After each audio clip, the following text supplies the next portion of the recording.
You should walk me through the emotions of checking in for the first time in 19 months. I know. I feel like excitement is a big word. I feel like I'm just happy to be out there. I'm just happy to be able to give my team what I can give. I'm just happy to be like around them, just in general. Just happy to be able to like play on the court again. So.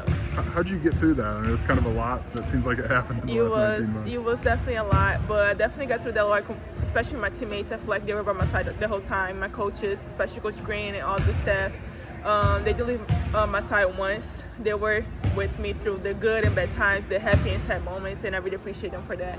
I would say that like overall was just like all the support system I had around me that really helped me. What was the hardest part of going through that injury and then the subsequent kind of uphill to get back? I think the hardest part was definitely just like staying mentally healthy and just making sure like I'm doing everything I'm supposed to be doing outside of the court so I could be back this year. I feel like that was the hardest part for me because whenever you play this game for so many years and now it's like you're not able to do that no more, it's just kind of like, okay, what now? You know what I'm saying? It's just kind of like the kind of shock. Can you walk us through what, like we knew about the ACL, but can you kind of walk us through what you've been through in these last year and a half? I'm sorry. Wait, am I allowed to talk about like the way down? Like, it was pretty rough. So first I got my first surgery, which I didn't get a regular ACL surgery. We got like a surgery that was kind of like more advanced, whatever. And it was pretty rough. I was in a lot of pain and stuff. I would say that I went back to the hospital a couple times, and it kind of like the mental aspect of it was pretty hard for me just because like, okay, when I finally thought I was progressing, it was kind of like, okay, we took a step back and now we took another step back. But now like seeing that I'm back on the court and on the expected timeline, even after those setbacks, just kind of like just motivates me to keep going and going more. So. Would you kind of maybe learn from that preseason game, getting in there in the exhibition game, and then even the scrimmage that you played in, that you feel like can carry you into the season?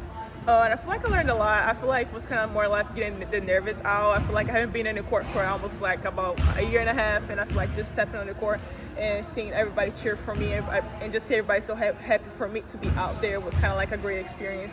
I would say it was just kind of like more of getting the nerves out and just being more comfortable and being out there again.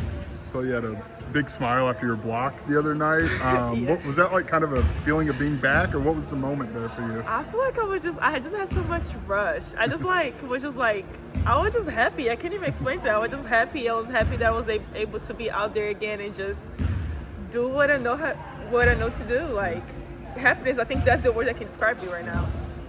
Coach Green said that she doesn't want to rush you back, really build up your minutes back up to where they can be. So what do you want to bring in maybe your smaller amount of minutes on the court? Yeah, I think right now my goal is just kind of like be consistent and just be efficient with the minutes I get. I feel like as the minutes I get right now, I'm just trying to be efficient and just do whatever I can do the best to help my team win. And I feel like that's my biggest goal, is just kind of be efficient with the minutes I get and just do everything I can do with the minutes I get as well. You can obviously see the joy you have coming back. I mean, can you, like, what is that? Is it almost like starting in basketball again when you got, like, just that joy that you have for the game, being back out there? And what does that kind of mean to have that back for yourself? I feel like it was kind of like just looking back and just kind of see how like sometimes we take stuff for granted. Sometimes we just be so used to in the little routine or whatever that we don't see stuff that like we do daily that actually brings us joy and happiness. And I feel like this whole situation was kind of like something that made me realize that basketball is really something I love, that I enjoy doing, and it's kind of like it's a big part of my life. And I just think it just made me more grateful about a lot of stuff. I wanted to ask, like, what did you learn last year not playing basketball for the first time in forever? I also learned as a lady outside of basketball. I had to learn that part on the hard way. I also learned how to be more grateful. I feel like grateful is a big word for me as well. I feel like just appreciating small things and just the getting to not having to practice, the getting to not having to run, you know what I'm saying? That was a big part that I'm kind of like, just my mindset just changed overall with the injury. What do you feel like you can add to this team now that you are healthy and out there? I think I can add the size. I feel like defensively wise, I feel like I can add a lot of, I can add the big presence in the paint like Coach Green wants me. Like, I just think my role in this team is more like defend, rebound, just be big and bring everything I can bring to the team just to help us win.